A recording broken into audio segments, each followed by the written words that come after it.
सलाम, खुश आमदीद ट्रैवल विद फेरी चैनल पर, जहां हम आपको ले जाएंगे जदुए सफरों पर। यहाँ आप देखेंगे दुनिया के हसीन मकामत, उनकी सकाफत और वो सब कुछ जो सफर को खास बनाता है। तो तैयार हो जाएं एक हैरत अंगेज सफर के लिए। I don't ever slow up, no I don't take shit. I got no love for the fakeness. If you wanna play tough and wanna hate this, I'll always show up. I don't ever slow up, no I don't take shit. I got no love for the fakeness. के मुताबिक ये Africa का तीसरा और दुनिया का 5वां सबसे कम विजिट किया जाने वाला मुल्क है, जहां हर साल 5,000 से भी कम सयाह आते हैं। नौरू और तुवालू दुनिया के सबसे कम विजिट किए जाने वाले ममालिक में पहले और दूसरे नंबर पर हैं, जहां नौरू में हर साल 1,000 से भी कम लोग जाते हैं।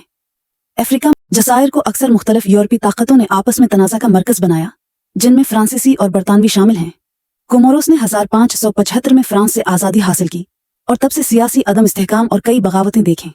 इस मुल्क की आबादी मुख्तलिफ अक़वाम पर मुश्तमिल है, जिसमें अफ्रीकी, अरबी और मलागासी इसरात शामिल हैं। कोमोरोस की रस्मी ज़बानें कोमोरी, फ्रांसीसी और अरबी हैं। कोमोरोस की मईशत ज़राअत, मछली पकड़ने और बीरूनी मुल्क रहने वाले कोमोरी अफराद की रुक़ूम पर इन्हिसार करती है। ये जज़ायर अपनी फितरी खूबसूरती के लिए मशहूर हैं, जिनमें हैं आतिशफ़शानी मनासिर, जो मुल्क की मईशत का बुनियादी सतून है।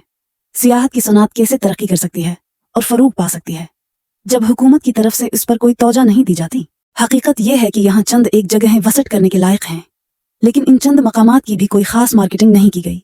दुनिया के कुछ सबसे ज़्यादा विजिट किए जाने वाले ममालिक आज महज इत्तिफाक से मकबूल नहीं हुए। इन ममालिक को मकबूल बनाने के लिए बहुत सी हिकमत अमली और मार्केटिंग की गई। मिसाल के तौर पर रवांडा आज एक कामयाबी की कहानी है, क्योंकि उसने अपने मुल्क की हम आहंगी को बेहतर बनाने के लिए बहुत सी हिकमत अमली और मार्केटिंग की गई। मार्केटिंग के हवाले से बहुत सोच समझकर काम किया। उसने विजिट रवांडा जैसे मुहिम्मात का आगाज किया, जिसमें एयरलाइंस, फुटबॉल क्लब्स और इन्फ्लुएंसर्स के साथ शराकत दारी करके मुल्क को फरूग दिया और मनफी तासर को बदल दिया। यही हाल जनूबी अफ्रीका और मॉरिशस का भी है।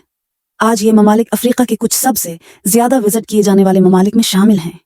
कोमोरोस भी अपनी चंद एक किशिशों का फायदा उठा सकता है और यूएई, रवांडा, कतर और जनूबी अफ्रीका जैसे ममालिक के मॉडल्स की नकल कर सकता है।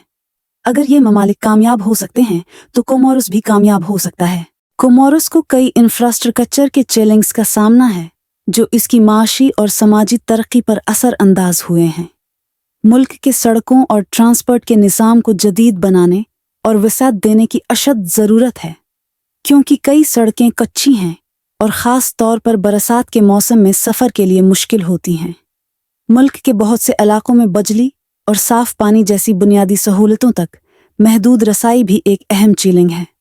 मज़ीद बरां, कोमोरोस की सियाहती इंफ्रास्ट्रक्चर भी बहुत पसमानदा है, जहां दारुल हुकूमत के बाहर होटलों और रेस्तोरानों के महदूद ऑप्शंस हैं और सियाहती मकामात की तादाद भी कम है। इन इंफ्रास्ट्रक्चर के चैलेंज का हल निकालना मुल्क की माशी और समाजी तरक्की को बेहतर बनाने और ज़्यादा से ज़्यादा सियाहों को अपनी तरफ रागिब करने के लिए ज़रूरी होगा।